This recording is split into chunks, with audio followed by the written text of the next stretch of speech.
शानदार A12 है दोस्तों। ये कल का है लेकिन आज मैं इसको रिकॉर्ड कर रहा हूँ, ठीक है। और आज का भी रिकॉर्ड करूँगा, टेंशन लेने वाली बात है। इसका PDF आपको मिल जाएगा। दोनों को पढ़ने की कोशिश करेंगे। बर्ड्स के बारे में बहुत ज़बरदस्त है और बहुत अच्छी इंग्लिश है, तो इंग्लिश जो है आपकी बहुत ज़्यादा इंप्रूव होने वाली है इससे। नए तो चैनल को ज़रूर सब्सक्राइब करिए, लाइक करिए, कमेंट करिए, शेयर करिए अपने दोस्तों के साथ। चलिए आगे पढ़ते हैं दोस्तों। झारखंड की बात हो रही है एंड बियॉन्ड और उसके अलावा, यानी झारखंड और भी बहुत सारी जगहों की बात हो रही है। झारखंड में आपको पता है स्टूडेंट का जो प्रोटेस्ट हो रहा है वो आपको पता होगा अच्छे से। तो उसमें एडिटर साहब ये कह रहे हैं कि जो अनएम्प्लॉयमेंट है यानी बेरोजगारी जो है वो क्या है, इस रूट असल जड़ है ऑफ यूथ के अनरेस्ट, यानी यूथ के जो प्रदर्शन का या यूथ के गुस्से का, नौजवानों के गुस्से का जो मेन कोज है वो है बेरोजगारी। फीलिंग गवर्नमेंट वैकेंसी, गवर्नमेंट के वैकेंसीज को भरना instead of giving freebies. Freebies जो होते हैं मुफ्त की सहूलतें, योजनाएं वगैरह के तहत जो है गवर्नमेंट देती रहती है, कभी 10,000 कभी 15,000। तो ये फ्रीबीज में जो है पैसे खर्च करने के बजाय जो गवर्नमेंट की जो वैकेंसी जो खाली है उसको भरना चाहिए। कह रहे हैं कि यही एक समाधान है, सोल्यूशन, ठीक है। आगे पढ़ते हैं दोस्तों। यू कैन लुक, तुम देख सकते हो पिछले महीने के स्टूडेंट के प्रदर्शन को दिल्ली में एंड द ऑनगोइंग ऑब्जर्वली जो प्रदर्शन है रांची में, इन आइसोलेशन, अलग अलग घटना के तौर पे आप देख सकते हैं। आइसोलेशन मतलब होता है अलग होना किसी चीज़ में, या यू कैन रिगार्ड, या तुम उसको समझ सकते हो एज अ पार्ट, एक हिस्सा ऑफ कंटिन्यूम। कंटिन्यूम बोलते हैं दोस्तों किसी भी एक्शन का जो प्रक्रिया चलती आ रही हो लगातार, तो कंटिन्यूम बोलते हैं कि जो एक प्रोटेस्ट का जो एक सिलसिला चलता आ रहा है उसको भी उस तरीके से भी आप उसको देख सकते हैं, ठीक है। तो समझ में आ गया दोस्तों, कंटिन्यूम का मतलब, पार्ट ऑफ कंटिन्यूम का मतलब समझ में आ गया, यानी एक ही जो लगातार चल रही जो कड़ी का एक हिस्सा आप समझ सकते हैं, जो कि दिखा रहा, रिफ्लेक्टिंग बता रहा बढ़ती हुई ग्रोइंग यूथ एंगस्ट, है ना, गुस्से को। एंगस्ट बोलते हैं दोस्तों नाराजगी या युवाओं की जो गहरी चिंता और बेचैनी और नाराजगी सब आता है इसके अंदर। कह रहे हैं कि हार्डली सिर्फ 6 महीना पहले, 6 मंथ अगो, यंग पीपल, नौजवान लोग वर प्रोटेस्टिंग, प्रदर्शन कर रहे थे अगेंस्ट डिलेट, जो देरी की गई थी रिक्रूटमेंट की, भर्ती की ऑफ 2.8 लाख गवर्नमेंट के पोस्ट्स की कर्नाटका में भी ये लोग कर रहे थे। एंड द नेक्स्ट मूवमेंट, और जो दूसरा अगला जो मूवमेंट है, कुड स्टार्ट, हो सकता है स्पॉन्टेनियसली, यानी एक साथ। स्पॉन्टेनियसली का मतलब क्या होता है दोस्तों, एक साथ, यानी अपने आप जिसको बोलते हैं, या अचानक, ऑलमोस्ट, लगभग, एनीवेयर, कहीं पे भी शुरू हो सकता है, ठीक है।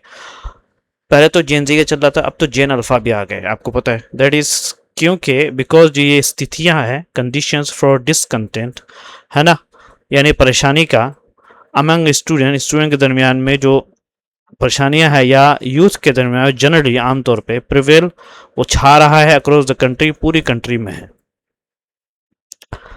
ठीक है। तो यानी ऐसा इसलिए है क्योंकि छात्र जो है और युवाओं में जो नाराज़गी जो है पैदा करने वाली जो परिस्थितियां पूरे देश में मौजूद हैं। सो डिसकंटेंट उसको बोलते हैं असंतोष या नाराज़गी। प्रिवेल का मतलब क्या होता है दोस्तों, छा जाना, यानी हर जगह मौजूद हो जाना या फैल जाना, ओके।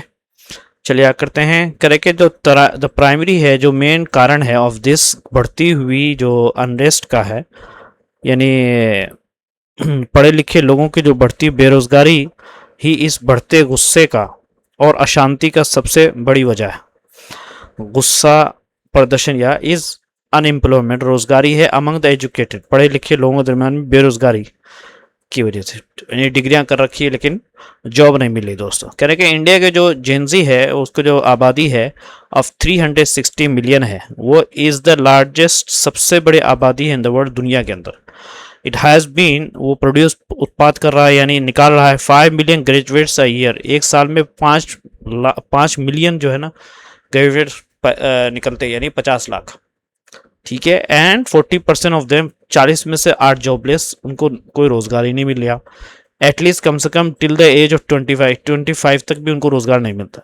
कह रहे कि एज ऑफ 29 की एज तक द नंबर, ये जो नंबर है फॉल्स, गिर रहा है टू 20% तक गिर जाता है, विच ओनली मीन्स, जिसका सिर्फ मतलब ये है कि मैंने बहुत सारे टेकअप वटेवर वो ले लेते हैं, वटेवर जो भी काम उनको दे कैन फाइंड तलाश मिलता है उनको इन डेस्परेशन। डेस्परेशन बोलते हैं मजबूरी में, या बहुत ज़्यादा आप उतावले जब होते हो या बहुत ज़्यादा परेशान होते हो तो कुछ भी आपको मिलता है आप ले लेते हो, उसको डेस्परेशन बोलते हैं। ठीक है, तो ये सारी चीज़ें हैं। इन डेस्परेशन मतलब समझ में आ गया दोस्तों, यानी मजबूरी में ले लेते हैं। अच्छा, लेकिन बट ऑल्सो कंसिडर, आप इस बात को भी लीजिए कि 80% ऑफ इंडिया के जो कॉलेजेस आर प्राइवेट, अब वो प्राइवेट हो गए हैं। सो इवन एन ऑर्डिनरी भी जो सामान्य जो है बीए बीकॉम बीएससी के डिग्री जो है वो डजंट कप चीप, वो भी सस्ता नहीं मिलता, यानी उसमें भी बहुत पैसे खर्च करने पड़ते हैं जो बीकॉम है बीएससी की। ठीक है, टू हैव अ सब पार्ट जॉब। अच्छा, सब पर जॉब का क्या मतलब है यहाँ पे? सब पर जॉब का मतलब होता है उम्मीद से कम या अच्छी माने जाने वाली नौकरी। ठीक है ना, इतनी पढ़ाई पर इतना पैसा खर्च करने के बाद अगर छोटी मोटी नौकरी मिले या बिल्कुल नौकरी ही ना मिले तो ये उस खर्च का अच्छा नतीजा नहीं है। समझा ना? सब पर जॉब समझ में आ गया ना, यानी छोटी मोटी नौकरी या बिल्कुल ही जॉब ना मिले एट ऑल। एट ऑल मतलब बिल्कुल ही। आफ्टर दिस, इसके बाद यानी इतने खर्च करने के बाद, इज अ पुअर, बहुत ही बेकार नतीजा है इन्वेस्टमेंट का। यानी रिटर्न ऑन इन्वेस्टमेंट बोलते हैं, जो आप इन्वेस्टमेंट कर रहे हैं उसका फायदा क्या मिलता है उसको रिटर्न बोलते हैं।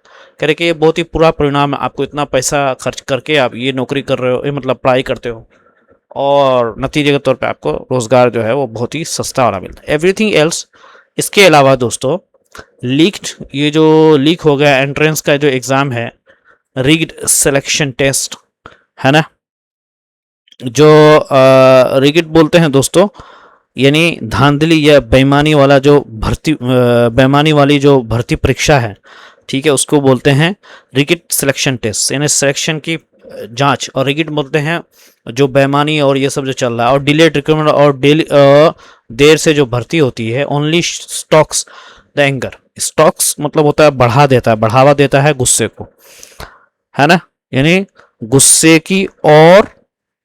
को और भड़काना या बढ़ाता है। ठीक है, उदाहरण के लिए कह रहे कि द प्रोटेस्ट जो प्रदर्शन हो रहा है झारखंड में, या फॉर एग्जांपल उदाहरण के लिए, इज अबाउट इरेगुलरिटीज, जो गड़बड़ियां हैं दोस्तों इन जेपीएससी और जेएसएससी एग्जाम के अंदर, जो गड़बड़ियां उसकी वजह से हो रही। कह रहे कि जब ये स्टडी जॉब, यानी जब स्टेबल जो आर स्केर्स, जो जिसकी कमी है, यानी ऐसी जॉब जो, यानी जब पक्की नौकरियां बहुत कम हो और सरकार जो है परीक्षा लेकर लोगों को चुने। ठीक है, एंड देन और द स्टेट और राज्य सेलेक्ट करे कैंडिडेट्स को वाया टेस्ट। देन क्या है स्नेसिटी, क्या है मतलब, यानी ईमानदारी, पवित्रता और भरोसेमंद होना, सेंकिटी बोलते हैं, है ना, सेंकिटी ऑफ सच, इस तरह का जो टेस्ट का उसका ईमानदार होना और भरोसेमंद होना इज पैरामाउंट। पैरामाउंट का मतलब क्या होता है दोस्तों, यानी सबसे ज़्यादा महत्वपूर्ण है। इस क्या है, पैरामाउंट सबसे ज़्यादा महत्वपूर्ण है। कह रहे कि हाउ स्केर्स आर, कह रहे कि भारत में नौकरियां कितनी कम है। ठीक है, how scarce are job in India. Scarce का मतलब कम का होना, जॉब्स इन इंडिया में। अर्ली इन 2024-25 के शुरू में 48 लाख जो उम्मीदवार थे कैंडिडेट से अप्लाई किया था 60,000 कांस्टेबल के पोस्ट के लिए यूपी में। ठीक है, यानी 60,000 कांस्टेबल का पोस्ट निकला था और 48 लाख लोगों ने अप्लाई किया था। कह रहे कि जो एग्जाम पेपर जो था उसका वो लीक हो गया, जो कारण बना leading to an outpouring of public anger, यानी पब्लिक का जो गुस्से का जो है ना, उसका आउटपोरिंग बोलते हैं दोस्तों, बहुत बड़ी मात्रा में बाहर आया पब्लिक के गुस्से। बट लेकिन why are good study job scarce, लेकिन जो अच्छी है और स्टेबल जॉब है, यानी पक्की नौकरियां है, उसमें कमी क्यों है? उसके कई रीज़न है। एक तो ये है कि जो प्राइवेट सेक्टर जो है हैज़ नॉट बीन एडिंग, वो नहीं ऐड कर रहा है, adding them at a required rate, जितनी रेशियो पे ज़रूरत है उतना उसको वो नहीं मिला रहा है। एंड दूसरा बात क्या है कि गवर्नमेंट जो है, बहुत केंद्र के और जो राज्य के जो गवर्नमेंट है, हैव बीन कीपिंग सेंशन, वो रख रहे हैं सेंशन पोस्ट वैकेंट, यानी जो अच्छी पोस्ट है उसको जो है वो खाली ही रखते रहते हैं। हमें हमारा सेंशन पोस्ट बोलते हैं दोस्तों कि सरकार द्वारा मंजूर की गई जो नौकरियों को खाली रखते हैं। यानी समझ में आ रहा दोस्तों। एक पहली वजह तो ये है कि जो निजी कंपनियां हैं ज़रूरत के हिसाब से नई नौकरियां नहीं दे रही हैं, है ना, एडिंग देम, क्योंकि रिक्वायर्ड डेट जितनी ज़रूरत होनी है, जॉब चाहिए लोगों को, उसी हिसाब से जो है वो नई नौकरियां नहीं दे रही। उनके पास भी कुछ काम रहेगा तब ना देंगे भाई नौकरियां। उसके बाद जो है दूसरी वजह यह है कि केंद्र और राज्य सरकारें जो है वो मंजूर की गई बहुत सी सरकारी नौकरियों को भी खाली छोड़ रही है। मंजूर यानी है खालियाँ पोस्ट है, लेकिन फिर भी जो है सेंशन यानी मंजूर की हुई है उनको खाली छोड़ कर हम नहीं भरेंगे। कह रहे कि 2022 के रिपोर्ट के अनुसार पुट द टोटल नंबर जिसने रखा था नंबर ऑफ गवर्नमेंट की वैकेंसी अराउंड 60 लाख, जिसमें शामिल इंक्लूडिंग 10 लाख सेंट्रल पोस्ट, केंद्र के पोस्ट शामिल हैं। लेकिन अब देखिए उसमें से कितने खाली रहे। तो 2022 की रिपोर्ट के अनुसार पूरे देश में लगभग 60 लाख सरकारी नौकरियां जो है खाली थी। इसमें लगभग 10 लाख नौकरियां केंद्र सरकार की थी। तो अभी देखिए कितनी सारी नौकरियां जो है दोस्तों खाली थी। तो पैसों की कमी से जूझ रहे सरकारों के लिए सरकारी पद खाली रखना उनकी नीति भी बन गया है और उसकी मजबूरी भी। रखना, कीपिंग रखना, पोस्ट को खाली रखना इस बोथ, वो क्या है, नीति भी बन गया है एंड ज़रूरत भी बन गया है फॉर कैश स्ट्रैप, पैसों से जूझ रही है, पैसों में जो फंसी हुई है जो गवर्नमेंट से है। ठीक है, इट्स हैज उसने देखा एंड इन इकोनॉमाइजिंग, इकोनॉमीज है ना, इकोनॉमाइजिंग मतलब होता है क्या है, इन्हें कम में ज़्यादा काम चलाना, ये है, इन्हें क्या बोलते हैं, खर्च कम करना या पैसे बचाना करेगा। देयर फॉर स्मार्ट, इसको स्मार्ट भी समझा जा रहा है। ठीक है, यानी समझदारी भरा समझा जा रहा है, बट इज नीदर, ना तो ये इकोनॉमाइज है यानी ना ही इसको जो है इसमें पैसे बचा रहे हैं और ना ही ये कोई समझदारी वाली बात ये कह रहे हैं, बट इज नादर। इन कर्नाटका में उदाहरण के लिए for example the biggest chunk of vacant job, सबसे बड़ा जो हिस्सा है दोस्तों खाली जॉब का पोजीशन का, is in school education, school के एजुकेशन में है, एंड हेल्थ के सेक्टर में, यानी वही हॉस्पिटल्स वगैरह में खाली जॉब पड़ी हुई है। इसीलिए it is a trifling with future, ये खिलवाड़ है दोस्तों भविष्य के साथ, बेरोजगार लोगों के साथ क्या है दोस्तों, खिलवाड़ की जा रही है। तो ये सारी चीज़ें हैं। तो ट्राइफलिंग का मतलब होता है दोस्तों के हल्के में लेना या खिलवाड़ करना विथ फ्यूचर। लेकिन but why are states stinting on governance and human capital expenditure. अब सवाल यह है कि राज्य सरकारों अच्छे शासन और लोगों की पढ़ाई लिखाई तथा स्वास्थ्य पर कम पैसा क्यों खर्च करें। स्टिंटिंग ऑन का मतलब होता है दोस्तों, फ्रेजल वर्ब है कि ज़रूरत से कम पैसा खर्च करना। क्यों कम पैसा खर्च कर रही है भाई, समझे नहीं। ऑन गवर्नेंस यानी क्या बोलते हैं उसको, शासन यानी हुकूमत के लिए, या आप गवर्नमेंट के जो नौकरियां होती है, या ह्यूमन कैपिटल एक्सपेंडिचर और पढ़ाई लिखाई तथा व्यवस्था पर। कैपिटल एक्सपेंडिचर होता है दोस्तों ऐसी यानी लोगों की, इंसानों की जो बड़ी बड़ी ज़रूरत होती है ना, देश के लोगों के, जैसे आपका हो गया शिक्षा हो गया, स्वास्थ्य हेल्थ का हो गया, और कौशल पर जो है किया जाने वाला खर्च, उसको ह्यूमन कैपिटल एक्सपेंडिचर बोलते हैं। उस पर कम क्यों खर्च कर रही है। स्टिंटिंग ऑन का मतलब होता है कम खर्च करना या ज़रूरत से कम पैसा खर्च करना, उसको बोलते हैं। ठीक है, गवर्नेंस का मतलब होता है अच्छा शासन और सरकारी जो कामकाज के जो काम होते हैं। क्यों भाई, बिकॉज उनका जो अनकंडीशनल कैश ट्रांसफर है, यानी चुनाव के समय बिना किसी शर्त के जो दी जाने वाली जो सरकारी मदद है, कैश ट्रांसफर है, बगैर किसी शर्त के जो कैश ट्रांसफर है, ऑल द पोल फ्रीबीज है ना, ठीक है, सरकारी मदद और दूसरी मुफ्त योजनाओं ने सरकार की आर्थिक हालत को और ख़राब कर दिया।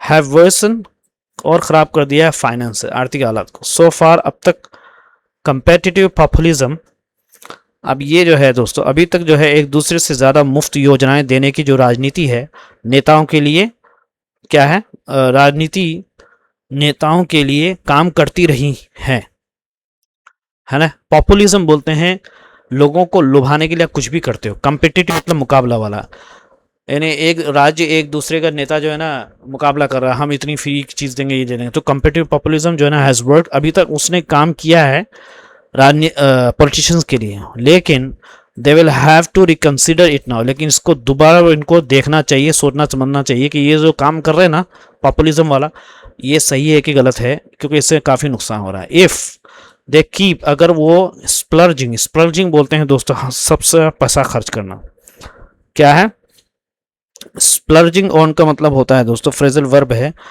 कि बिना सोच समझ के जो बहुत ज़्यादा पैसा खर्च करना करते रहना, उसको बोलते हैं कीप स्प्लर्जिंग ऑन फ्रीबीज, योजनाओं पर टू विन, जीतने के लिए वोट्स को। आज दे विल है ना एलिनेट अनएम्प्लॉयड, तो वो क्या करेंगे एलिनेट क्या करेंगे दोस्तों अपने खिलाफ कर लेंगे अनएम्प्लॉयड बेरोजगार जेंजर्स को, एंड लूज और ख़त्म कर देंगे वोट्स को कल। तो इस तरीके से इसका बहुत बुरा जो है परिणाम भुगतना पड़ेगा अगर इस तरीके से करते रहेंगे। चलिए आगे चलते दोस्तों, नए तो चैनल को जरूर सब्सक्राइब, आगे चलते हैं इसको पढ़ें। अच्छा, bird songs as it fades out, यानी क्या मतलब है? मतलब यह है दोस्तों कि जब पक्षियों की आवाज़ धीरे धीरे कम होती, फेड्स आउट का मतलब होता है दोस्तों कि धीरे धीरे कम होना या गायब हो जाना। बर्ड सॉन्ग, बर्ड की जो आवाज़ है, जैसा कि इट फेड्स धीरे धीरे कम हो रही है, इससे बहुत सारी चीज़ें पता चलेगी दोस्तों आपको। कहने के सुनना जो है इकोसिस्टम को, यानी जीव जंतु को, जो एक उनकी जो उसका जो व्यवस्था है उसको पूरा जो है इकोसिस्टम बोलते हैं। यानी जैसे आपका हो गया पेड़ पौधे जानवर पक्षी और उनके जो है आसपास का जो पूरा प्राकृतिक माहौल है उसको इकोसिस्टम बोलते हैं। इस डिफरेंट, वो अलग चीज़ है फ्रॉम सीइंग देम, देखने से, यानी प्रकृति और उसके पूरे माहौल को सुनना उससे सिर्फ देखने से अलग होता है। ओके, बट लेकिन डाइवर्सिटी जो लॉस है हिट एज पेनफुली, लेकिन जब अलग अलग तरह के जीव जंतु और परीक्षा क्या है पक्षी कम हो जाते हैं, जो डाइवर्सिटी है यानी अलग अलग तरह के जीव जंतु हैं, लॉस वो जो कम होती है, यानी उनके अंदर जो कमी हो रही है दोस्तों, हिट्स एज पेनफुली, ये क्या है दोस्तों कि हमें जो है गहरा दुख पहुंचाता है या असर करता है।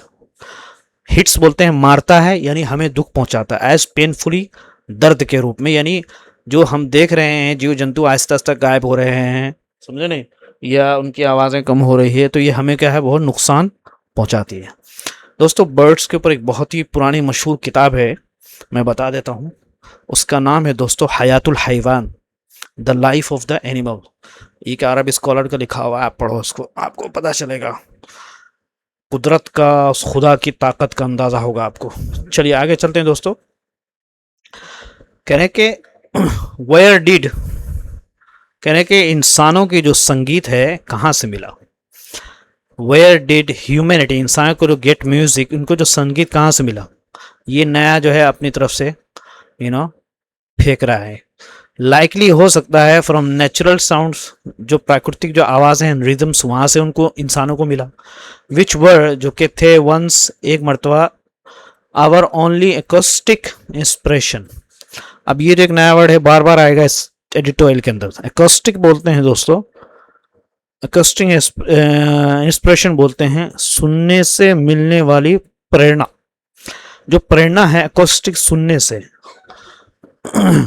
ठीक है, एंड विच जो कि रिमेन जो कि बाकी है, द बेस लाइन एक आधार के तो है, फॉर व्हाट जिसके लिए, वी हेयर हम सुनते हैं, इन टूडेज रिमेनिंग बाकी जो आज की जो बाकी वाइल्ड जो प्लेसेस है, यानी जंगल की जगहों में हम उसको सुनते हैं, यानी शायद प्राकृतिक की जो आवाज़ें हैं और उसकी जो लय है यानी रिदम जिसको बोलते हैं, से पहले यही हमारी सुनने की सबसे बड़ी प्रेरणा थी, है ना। वर थे वंस आवर ओनली एकॉस्टिक, सुनने की सबसे बड़ी प्रेरणा थी। ठीक है, सबसे बड़ी प्रेरणा थी। और आज भी जो थोड़ी बहुत जंगली जगहें बची हैं वहां सुनाई देने वाली आवाजों का यही आधार है। ठीक है, एंड विच जो कि बाकी है आधार के तौर पे फॉर व्हाट, जो भी हम सुनते हैं हियर इन टुडेज रिमेनिंग, आज के जो बाकी जो जंगल की जगहों में जो हम आवाज सुनते हैं उसका जो आधार यही है दोस्त। दिस इज द थ्योरी, ये एक थ्योरी है दोस्तों एक्सपैंडेड, जिसको बढ़ाया गया है द ग्रेट एनिमल ऑर्केस्ट्री में बाय ब्रेंट कॉरस्टर में। नेचुरलिस्ट है, जो कि नेचुरलिस्ट है, एंड एपोकलिप्स नाउ अब म्यूजिशियन भी बन गया वो। ठीक है यानी ये जो विचार है प्राकृतिक के जानकार और क्या है एपोकलिप्स नाउ, अब जो है फिल्म के संगीतकार बेर्नी कोरस ने अपनी किताब द ग्रेट एनिमल ऑर्केस्ट्रा में विस्तार से समझाया है। ठीक है, तो नेचुरलिस्ट बोलते हैं दोस्तों प्राकृतिक का जो जानकार होता है उसको बोलते हैं नेचुरलिस्ट। एक्सपेंडेड का मतलब होता है विस्तार से समझाया, एक्सपेंडेड मतलब बढ़ाया है समझाया है। म्यूजिशियन तो आपको पता है किसको बोलते हैं। ओके आगे चलते हैं। कह रहे कि ही हैज बीन रिकॉर्डिंग, वो रिकॉर्ड कर रहे हैं इस तरह के साउंड को सिंस द 1970 से, but 70% of this arc is already historical. कह रहे कि 1970 के दशक से ऐसी प्राकृतिक आवाज़ों को जो है रिकॉर्ड कर रहे हैं, लेकिन उनके लगभग 70% रिकॉर्ड अब इतिहास बन चुके हैं। समझ में आता है दोस्तों, क्या बन गए हैं इतिहास। आर्क्यू का मतलब यहाँ पे हो गया रिकॉर्ड का जो बड़ा संग्रह इसको बोलते हैं, यानी जो रिकॉर्डिंग का उनका जो ग्रुप है, बहुत सारे जो रिकॉर्डिंग है वो हिस्टोरिकल बन चुका है। एज क्योंकि जो ओरिजिनल हैबिटेट्स हैं हैव रेडिकली चेंज, क्योंकि वो जगहें अब बहुत बदल चुकी हैं। जो असल जो उनकी जो जगहें थी जानवरों की अब हैव रेडिकली बहुत ज़्यादा क्या है बदल चुकी। और जब जगहें बदलती है तो जानवरों और पक्षियों के जो असली जो प्राकृतिक घर है वो जब बदलती है दोस्तों, तो उनका बहुत उनकी आवाज़ भी बदल जाती है और उनकी जो आदतें होती है वो भी बदल जाती है। तो इसलिए है जो उनकी जो 70% संग्रह वो हिस्टोरिकल बन चुका है, चूँकि उस जगह पे कोई दूसरी जानवर आ गया या वो जगहों के हिसाब से वहाँ के जो लोगों के रहने की जो आदतें हैं वो बदल गई है। कह रहे हैं कि दिस इज दी, अब ये एक वर्ड है ये मैं आपके लिए पढ़ूंगा दोस्तों। इस वर्ड है दोस्तों पाइनियंसी। पाइनियंसी बोलते हैं दोस्तों गहरा दुख या भावुक करने वाली बात। क्या है, दिस इज दी पाइनियंसी, गहरा दुख है, ऑफ यूजिंग इस्तेमाल करना नेचुरल साउंड स्केप्स, जीव जंतुओं की गिनती और उनकी स्थिति जानने में सबसे दुख की बात यह है कि हम ऐसी दुनिया की आवाजें रिकॉर्ड कर रहे हैं जो धीरे धीरे खत्म होती जा रही। ठीक है, नेचुरल साउंड इसका मतलब होता है प्रकृति की सभी आवाजों का पूरा माहौल। फॉर बायोडाइवर्सिटी, बायोडाइवर्सिटी का मतलब होता है दोस्तों अलग अलग जीवों और पौधों की निगरानी, मॉनिटरिंग। यानी बायोडाइवर्सिटी अलग अलग जीवों और पौधों की जो मॉनिटरिंग होती है आज के ज़माने में, उस के चलते दोस्तों ये बड़ी दुख की बात है। यानी आज जो प्राकृतिक की जो आवाज़ों से जीव जंतुओं की जो गिनती और उनकी स्थिति जानने में सबसे दुख की बात यह है कि हम ऐसी दुनिया की आवाज़ें रिकॉर्ड कर रहे हैं जो धीरे धीरे खत्म हो रही है ना। वन इज उसमें क्या है रिकॉर्डिंग, हम रिकॉर्ड कर रहे हैं डिसअपियरिंग है, एक डिसअपियरिंग जो धीरे धीरे खत्म हो रही है होने वाली दुनिया को हम रिकॉर्ड कर रहे हैं। कह रहे कि दिस इज ट्रू, ये बात सच्ची है, ऑफ द साइंटिस्ट के जरिए, एंड नेचर जो इंथुजियास्टिक्स है यानी प्राकृतिक में जो चलने वाले हैं, हु आर टुगेदर जो कि एक साथ क्रिएटिंग पैदा कर रहे हैं लार्ज स्केल बड़े स्तर का crowd source annotated acoustic data set of Indian fauna. अजीब तरह के वर्ड है दोस्तों मैं, लेकिन आपका भाई जो है ना सब कुछ बताएगा। तो एक तो पियानंसी है ना। एक तो दुख वाली बात क्या है, हम जिस आवाज को रिकॉर्डिंग कर रहे हैं, जिस आवाज के यानी अलग अलग जीवों और पौधों की जो निगरानी कर रहे हैं दोस्तों, ये क्या है दोस्तों, ऐसी प्राकृतिक दुनिया है जो धीरे धीरे कम हो रही है। ये एक बहुत ही ज्यादा भावुक करने वाली चीज है। ओके,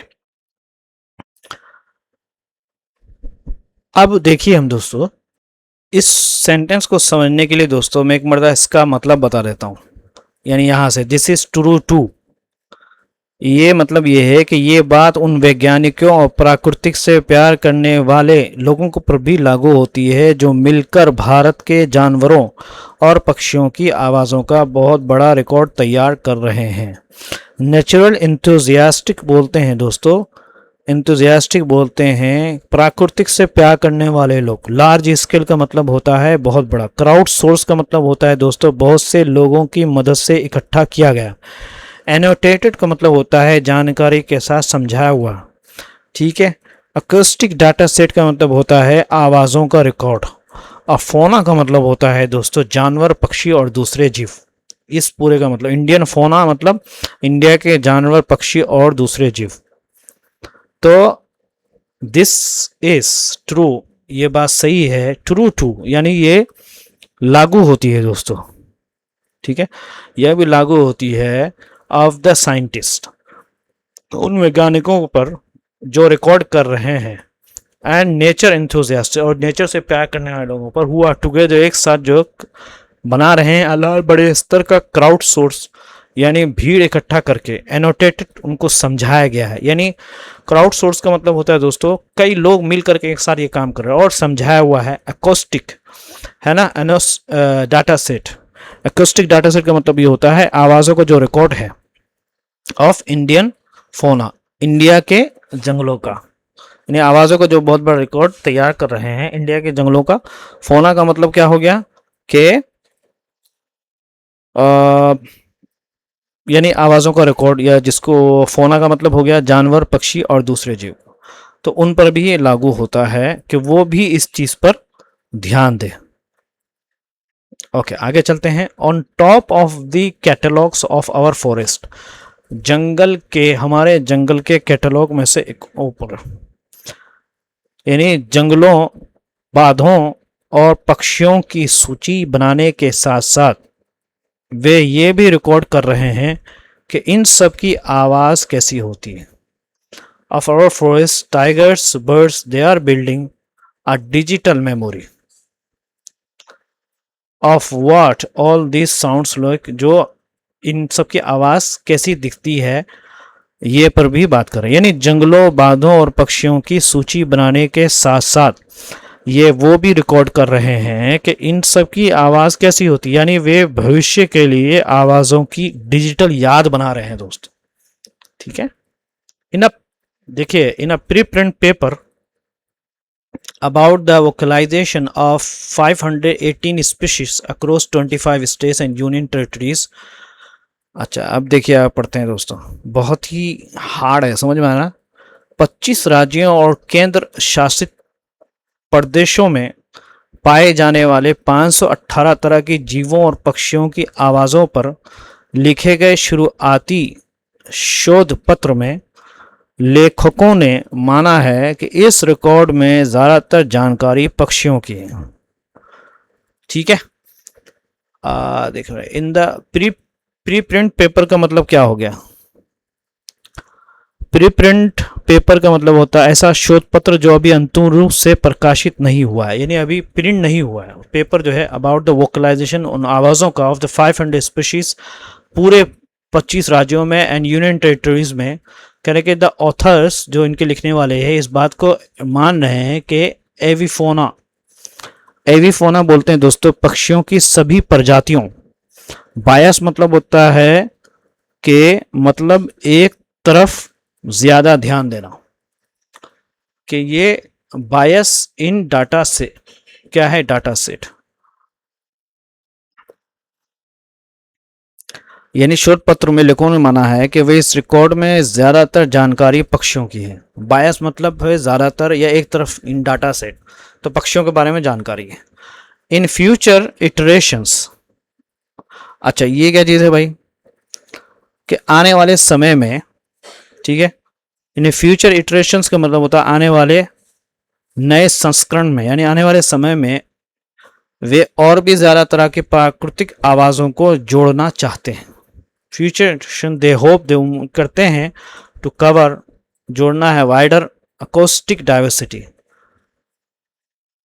अकोस्टिक डाइवर्सिटी बोलते हैं दोस्तों कि अलग अलग तरह की प्राकृतिक आवाज़ों को वो कवर करना चाहते हैं, जोड़ना चाहते हैं, जिसमें शामिल है इंक्लूडिंग इंसेक्ट, कीड़ों की आवाज़, चमगादड़ों की, मरीन यानी समुद्र के अंदर की, एंड फ्रेश और जो ताज़ा पानी के जो वाटर हैं फोना।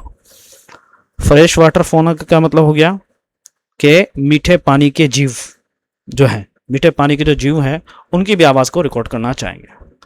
अब देखिए क्राउड सोर्सिंग क्या मतलब है इसका।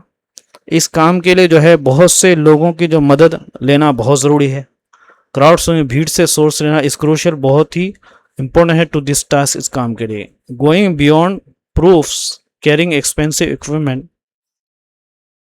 क्राउड सोर्सिंग का मतलब होता है बहुत से लोगों की मदद की जानकारी इकट्ठा करना, क्रूशियल, इंपॉर्टेंट, बहुत ज़रूरी है। गोइंग बियॉन्ड का मतलब होता है दोस्तों के मतलब सिर्फ उसी तक सीमित ना रहना, उससे आगे बढ़ जाना, यानी आगे बढ़ना है ना।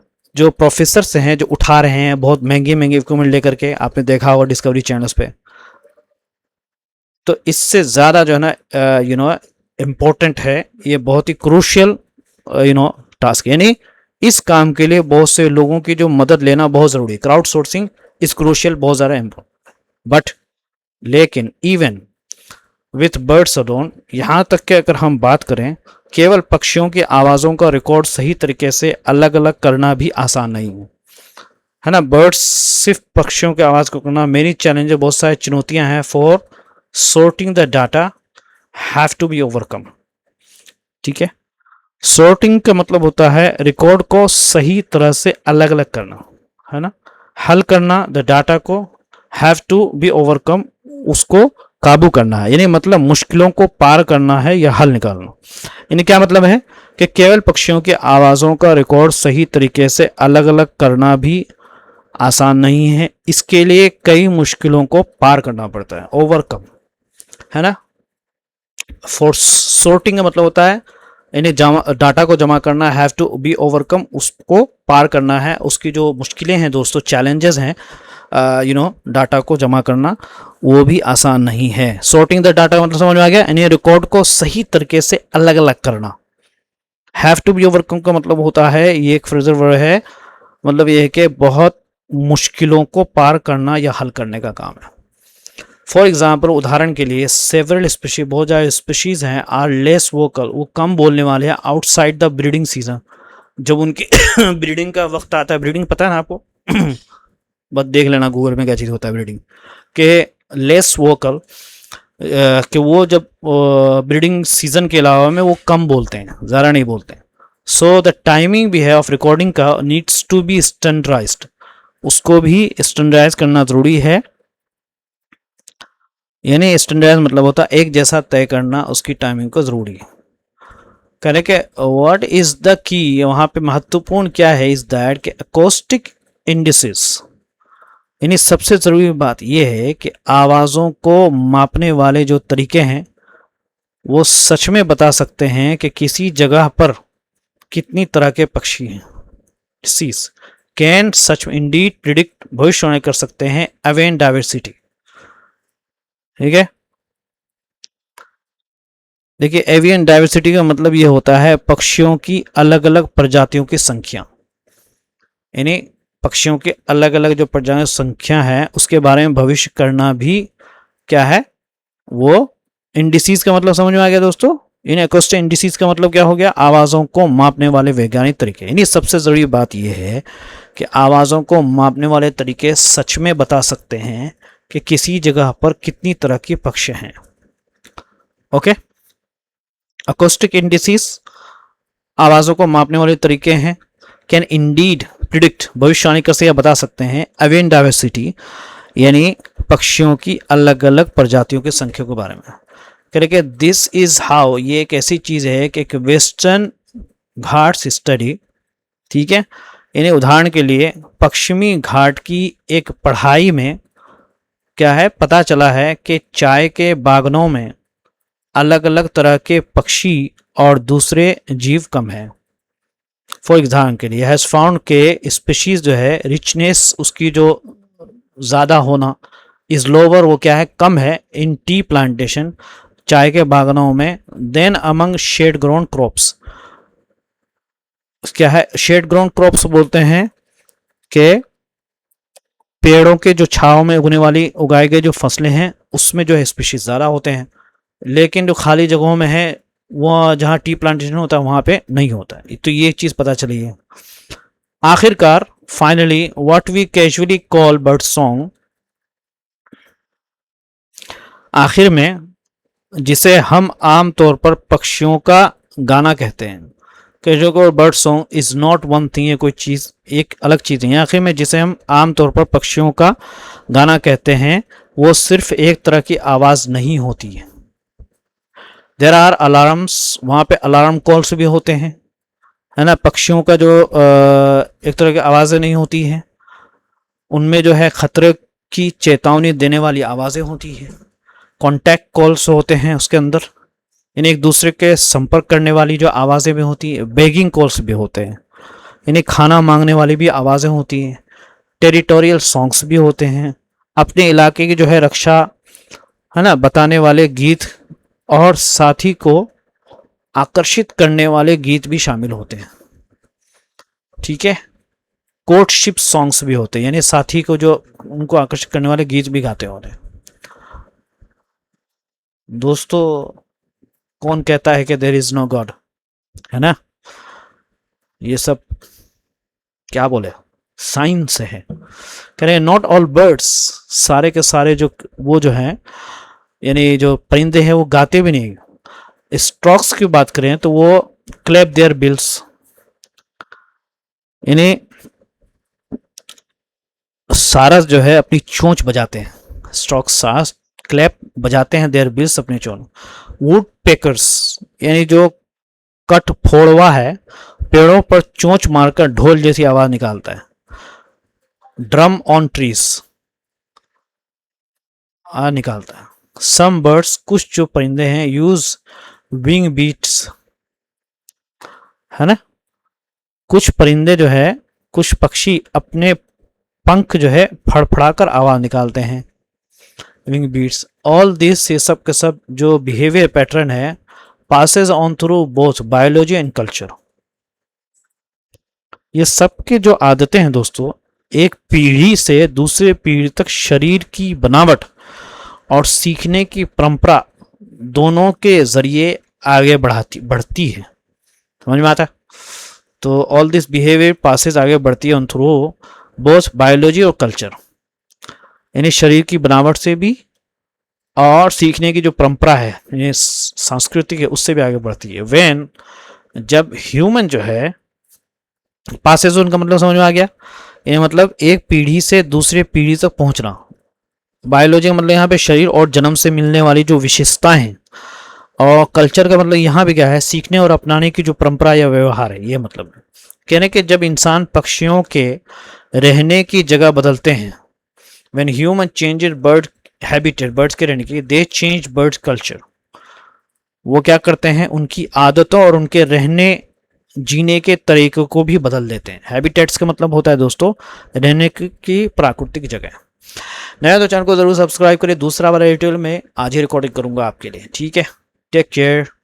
चलिए हम दोस्तों वो कैप को कवर करते हैं।